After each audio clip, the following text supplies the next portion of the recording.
Pada episode 19A, kita sudah bahas dokumen yang dibuat oleh Rockefeller Foundation tahun 2010 tentang skenario epidemik dan lockdown. Bagi pemirsa baru yang belum mengikuti episode-episode sebelumnya, Rockefeller adalah salah satu pentolan elit global. Secara dinasti, bisa dikatakan ada dua dinasti pimpinan elit global, dinasti Rothschild dan dinasti Rockefeller.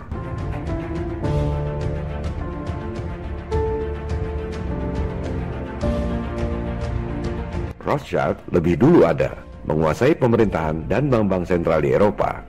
Rockefeller berkiprah 100 tahun setelah Rothschild, menguasai pemerintahan dan bank sentral Amerika. Rockefeller lebih kaya dari semua pemerintah di dunia, termasuk Amerika. Mereka lah yang kasih utang ke seluruh negara di dunia. Dan negara pengutang terbesar di dunia adalah si adik kuasa Amerika, diikuti Jepang dan Cina. Gedung PBB yang megah di New York dibangun tahun 1949, sumbangan dari keluarga Rockefeller.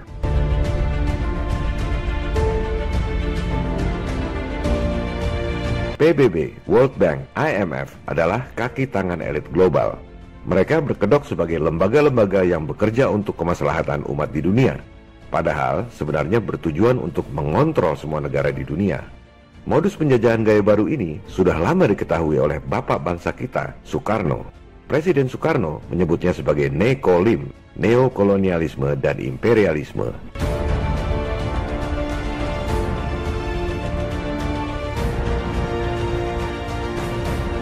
Elit global melakukan infiltrasi ke pemerintahan-pemerintahan dunia, militer, sains, LSM, dan lain-lain dengan menggunakan kedok yayasan. Seolah-olah mereka bekerja untuk kebaikan umat manusia di dunia. Contohnya adalah Rockefeller Foundation yang mendanai berbagai universitas paling top di dunia untuk membuat skenario wabah dan lockdown tahun 2010 yang sudah kita bahas pada episode 19A.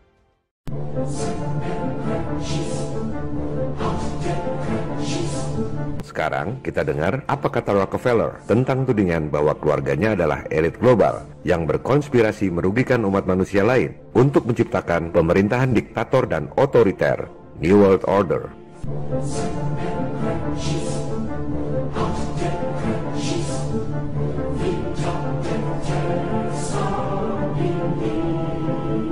Ini adalah autobiografi David Rockefeller berjudul Memoirs.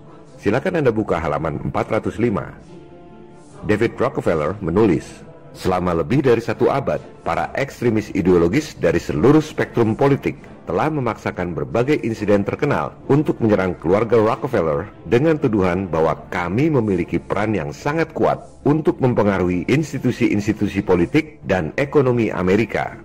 Perhatikan, Rockefeller menyebut para pejuang kemanusiaan seperti kita ini sebagai ekstremis ideologis.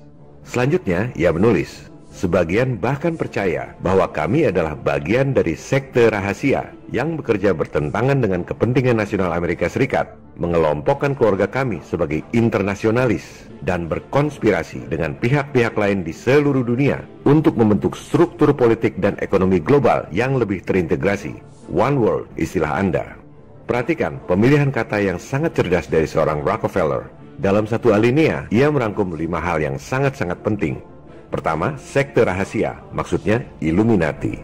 2, bertentangan dengan kepentingan nasional Amerika Serikat, maksudnya merugikan bangsa Amerika. 3, internasionalis, ini istilah lain dari globalis alias elit global. Internasionalis atau globalis tak punya batas kenegaraan, tak peduli merugikan bangsa Amerika atau bangsa-bangsa lain. Keempat, konspirasi. Ia akan jelaskan itu semua teori konspirasi atau fakta konspirasi. Dan kelima, one world, maksudnya one world government alias New World Order.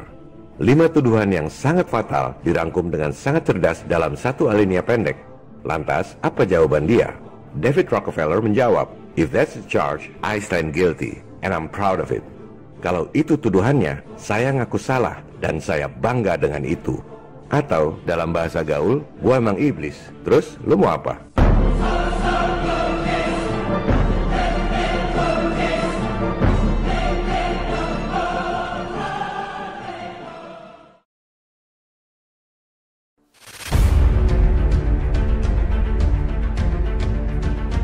Pada episode 19A, saya sudah sampaikan bahwa apa yang terjadi saat ini, bencana wabah di seluruh dunia, orang-orang pakai masker, cek temperatur di gerbang, lockdown, ekonomi runtuh, peningkatan kemiskinan dan penderitaan rakyat, adalah persis seperti skenario Rockefeller Foundation 10 tahun yang lalu.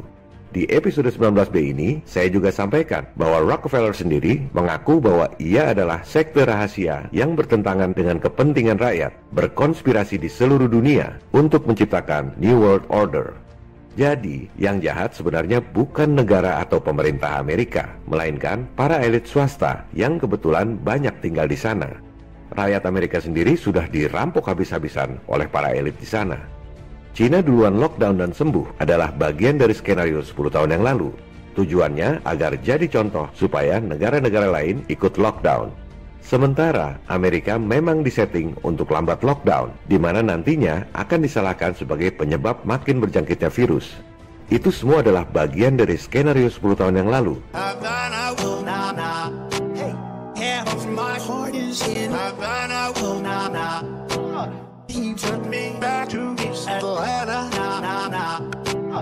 Dalam kasus corona ini, Cina dan Amerika adalah bagian dari skenario good cop and bad cop yang dirancang oleh elit global. Ada contoh baik, ada contoh buruk.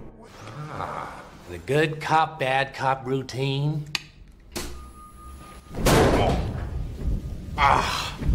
Apa yang saya sampaikan di episode 18 bahwa elit global akan datang pura-pura menawarkan bantuan utang sudah menjadi kenyataan. Indonesia baru saja menerbitkan surat utang alias bond terbesar sepanjang sejarah.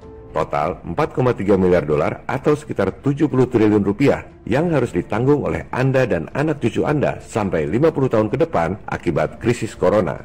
Padahal para bankster elit kasih utang sebesar 70 triliun itu dengan modal dengkul. Jangan salahkan pemerintah Indonesia karena semua hanya ikut sistem yang diterapkan oleh elit global di seluruh dunia.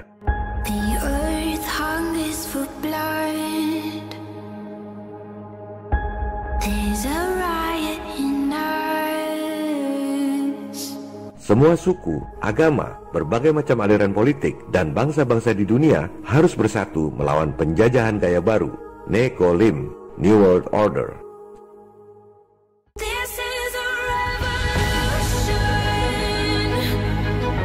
I hate imperialism.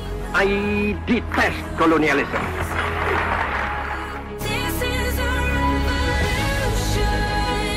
Silakan download dan sebarkan video ini melalui grup-grup messenger dan medsos. Jangan berpikir upaya kita melawan kezaliman global ini berhasil atau tidak. Sebab apa yang kita lakukan dalam hidup bergema di keabadian. This is a revolution. What we do in life echoes in eternity. Salam People Power.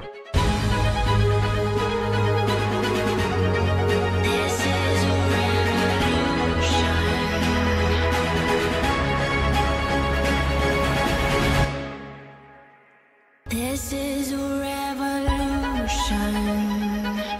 Revolusimu belum selesai. Jangan berhenti.